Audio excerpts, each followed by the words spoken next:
Me arritjet e saj industriale gjatë 2 dekadave të fundit dhe sukseset e saj në tregjet globale, industria turke e mbrojtjes po shkruan një histori transformimi që ka të ngjarë të hyjë në historinë ushtarake globale. Shifrat flasin vetë. Ndërsa vëllimi vjetor i eksportit të sektorit ishte vetëm $250 milion në vitin 2000, ai arriti në $10 miliard deri në vitin 2025, një rritje 40 fish. Ky është një hap i pashembullt në botën islame. Sot produktet turke të mbrojtjes nuk janë më vetëm mjete të thjeshta ushtarake në një gamë të gjerë gjeografike, nga anëtarët e NATO-s përmes Afrikës dhe Azisë Qendrore deri në lindjen e largët, por partner strategjik të sigurisë, të cilëve shtetet u besojnë të ardhmen e tyre. Ekspozita e mbrojtjes Saha, e mbajtur së fundmi në Stamboll, shërbeu si një vitrinë globale e kësaj rritjeje teknologjike. Eventi, i cili tërhoqi rreth 150.000 vizitor, rezultoi në një vëllim rekord kontratash prej $26.5 miliard. Fakti që $8 miliard nga kjo shumë shkuan për eksporte të drejtë për drejta, tregon se Turqia tani është bërë një qendër për eksportimin e ekosistemeve të tëra. Vendi nuk prodhon më thjesht komponent individual, zhvillon sisteme, harton software dhe ofron alatëve të saj arkitektura mbrojtëse të gatshme. Për të kuptuar se suksesi i industrisë turke të mbrojtjes nuk është vetëm ekonomik, duhet të merret në konsiderat transformimi ushtarak në fushën e betejës. Operacioni Mburoja e Pranverës në Idlib në vitin 2020 shënoi një pikë kthese në luftën moderne. Për herë të parë, Turqia vendosi mjetet armatosura ajrore pa pilot, të integruara plotësisht me sisteme lufte elektronike si Coral, si një forcë sulmuese kryesore kundër një ushtrie konvencionale. Ky sukses në qiellin mbi Idlib i tregoi botës se edhe njësitë e blinduara rënd dhe sistemet moderne të mbrojtjes ajrore mund të neutralizohen nga dronët brenda pak minutash. Kjo shkatroi dogmën bizotruese se dronët ishin të përshtatshëm vetëm për konflikte asimetrike ose operacione kundër terrorizmit me intensitet të ulët. Ekspertët ushtarak perëndimor më pas futën një koncept të ri në literaturën strategjike, të njohur tani si doktrina Bayraktar. Shembulli më i dukshëm i kësaj doktrine ishte në Karabak, ku një pushtim 30 vjeçar përfundoi vetëm në 44 ditë. Provat për këtë doktrinë në fushën e betejës janë rritur vazhdimisht që atëherë. Ajo që filloi në Ukrainë me rrëzimin e një helikopteri nga një Bayraktar TB2, arriti kohët e fundit një kulm historik në Sudan. Fakti që një AKNJ Tiha shkatroi një tjetër mjet ajror pa pilot me një raket ajër-ajër përfaqëson të parin në historinë ushtarake botërore. Kjo ngjarje sinjalizon se Turqia ka nisur në mënyrë efektive epokën e ndërhyrësve pa pilot dhe ka ndryshuar natyrën e superioritetit ajror. Ky besim në inxhinierinë turke ka çuar gjithashtu në ndryshime të thella në hartën globale të eksportit. Fakti që Spanja, si antare e NATO-s, importon avionët trajnues turk Hurjet dhe njëkohësisht shpreh interes për një partneritet në projektin avionëve luftarak Kaan të gjeneratës së 5, nënvizon se Turqia tani është bërë një qendër referimi teknologjik.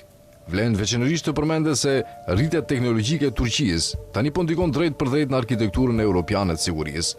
Pasi Shobaja fillimisht pezulloi vendosjen e planifikuar të raketave lëndruese Tomahawk në Gjermani, Berlini dhe partnerët e saj në NATO thuhet se po shqyrtojnë modele alternative, duke përfshirë blerjen e mundshme të raketave turke me rreze të gjatë veprimi dhe ato hipersonike.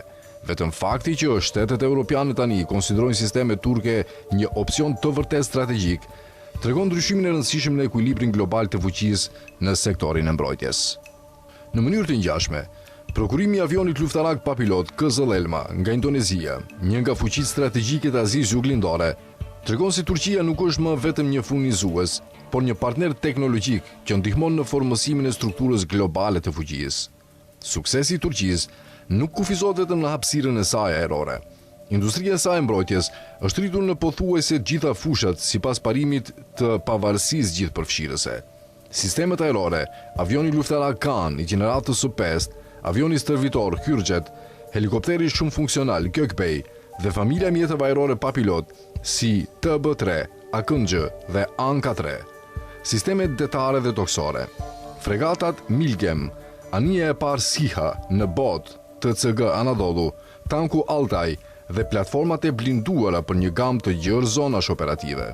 fuqia precize dhe lufta elektronike, sistemet e mbrojtjes ajrore, Siper dhe Hisar, raketat Ayer, Gökdogan dhe Bozdogan, raketat Kruz dhe sistemet e përparuara të luftës elektronike nga Aselsan.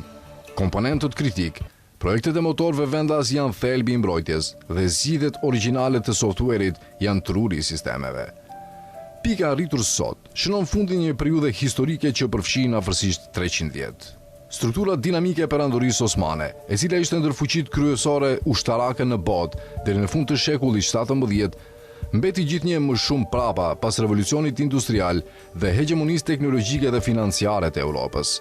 Pas 3 shekujsh në cilët teknologjitë perëndimore admiroheshin dhe importoheshin kryesisht, Turqia tani po kalon në një Turqi që konkuron me shtete perëndimore dhe madje u tregon atyre rrugën në fushat caktuara. Pasoja më e madhe e këtij suksesi është revolucioni shoqëror i vetbesimit. Turqia, e cila prej kohësh vuante nga një mungesë kronike besimi në prodhimin e saj të teknologjisë së lartë, tani ka prodhuar një brez të bindur. Ne mund ta bëjmë. Teknofest, i cili tërheq miliona të rinj çdo vit, ka nxitur një kulturë gjithëpërfshirëse prodhimi, ku të rinjt konkurrojnë në gjithçka, nga garat e raketave deri te projektet e inteligjencës artificiale. Ky festival nuk është vetëm një ngjarje, por një investim në të ardhmen teknologjike dhe pavarësinë e Turqisë. Rruga që filloi në vitin 2004 me direktivën strategjike të presidentit Recep Tayyip Erdogan e ka transformuar Turqinë, të drejtuar nga vizionar si Selçuk Bayraktar, vendosmëria politike e shtetit dhe fryma inovative e inxhinierëve turq në një ndryshues loje. Në një shekull ku bota po shkon drejt një epoke më të mbushur me konflikte, industria e mbrojtjes nuk po krijon vetëm vlerë ekonomike, ajo po jep ndikim politikës së jashtme të Turqisë dhe po u siguron alatëve të saj një mburojtje teknologjike.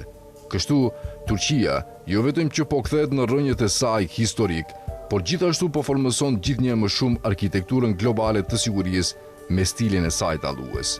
Panorama e vitit 2026 tregon se Turqia nuk po i mbron më vetëm interesat e saj, por po e ndërton të ardhmen.